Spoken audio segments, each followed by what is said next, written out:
As on today 62,300 crore rupees का जो है वो लोन हिमाचल के ऊपर है। वो कहें 80,000 करोड़ का, क्या हमको उसको स्वीकार करने के लिए तैयार होंगे? क्यों होंगे? इसलिए नहीं होंगे क्योंकि तथ्य नहीं है, ये सच्चाई नहीं है। वो कह रहे हैं 7,000 करोड़ रुपए का ऋण आप लेंगे। हमने कहा कि 7,000 करोड़ रुपए के ऋण के लिए तुम क्यों चिंतित है? सरकार हमारी है, हमने कितना लेना हम तय करेंगे, तुम कौन से तय करने वाले? FRBM की अगर बात कह रहे हैं, इस लिमिट को बढ़ाने के लिए जब केंद्र सरकार ने, RBI ने स्वीकृति दी है और उसके बाद हम इसको जो है वो इसका कितना हम उपयोग करना चाहेंगे आने वाले समय में हम देखेंगे। लेकिन एज ऑन टुडे हमने जो लोन लिया है वो वस्तुस्थिति उनके सामने रखी हमने। और दूसरी बात ये भी मैं कहना चाहता हूं, हमने लोन जो है, जो हमारी ऑथराइज्ड लिमिट थी उससे कम लिया है। 5,300 करोड़ रुपीस का हमने कम लोन लिया है एज कंपेयर टू जब कांग्रेस की सरकार थी। जो लिमिट थी उस लिमिट को एग्जॉस्ट किया, जितना मिलता था मजे लो ऋण लो और आनंद करो, इस तरह की उनकी सरकार चलाने की एक नीति थी। तो इसलिए बहुत अंतर है हमारे सरकार के संचालन में।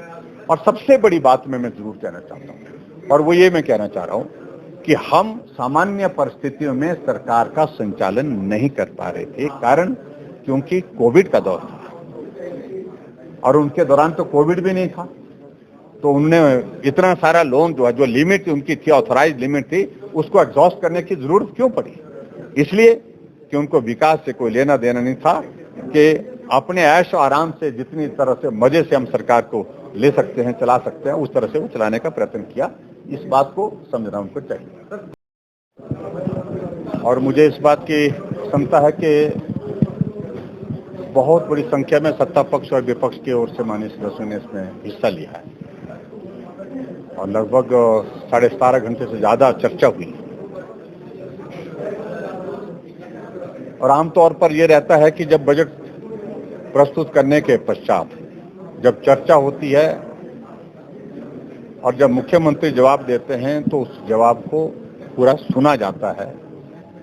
अगर किसी पॉइंट पर उनको लगता है क्लैरिफिकेशन की जरूरत है, कहीं लगता है उनको कि यहाँ पर हमको सेटिस्फेक्शन नहीं है, संतोष नहीं है, उस पर पूछा जाता है, उस पर वॉकआउट होता है। लेकिन बजट की रिप्लाई में शुरू से अंत तक बोलते रहना, जब तक वो सदन के अंदर रहे तब तक लगातार बोलते रहना, हर बात पर बोलते रहना, इस बात को लेकर के बड़ा स्पष्ट दिखता है कि ना तो उनके पास तर्क था, ना तथ्य थे। और इसलिए मुख्यमंत्री को बार बार बोलने से ऑब्स्ट्रक्ट किया जाए, रोका जाए, उनकी स्पीच को बाधित किया जाए, ऐसा प्रयास जो विपक्ष की ओर से किया गया, ये दुर्भाग्यपूर्ण है। और मैं इतना जरूर कहना चाहता हूं, हर एक बात का जवाब हमारे पास था, हमने जो आवश्यक लगा वो जवाब दिए भी, और जो उपस्थिति में दे पाए वो उनको सुना भी पाए। लेकिन उसके बावजूद जो उपस्थिति में हम नहीं दे पाए, मेरा आप सबसे इस बात के लिए निवेदन है कि आपके माध्यम से उन तक वो पहुंचे। तो यही मैं जरूर कहना चाहता हूं। लेकिन बजट का जो है बहुत अच्छा असर है। और दूसरी बात मैं बड़ा स्पष्ट कहना चाह रहा हूं कि ये बजट चुनावी बजट की दृष्टि से हमने नहीं बनाया। हमारे बजट के प्रोविजंस आपने देखा होगा कि पहली साल से जो चले हुए उनको और ज्यादा स्ट्रेंथन किया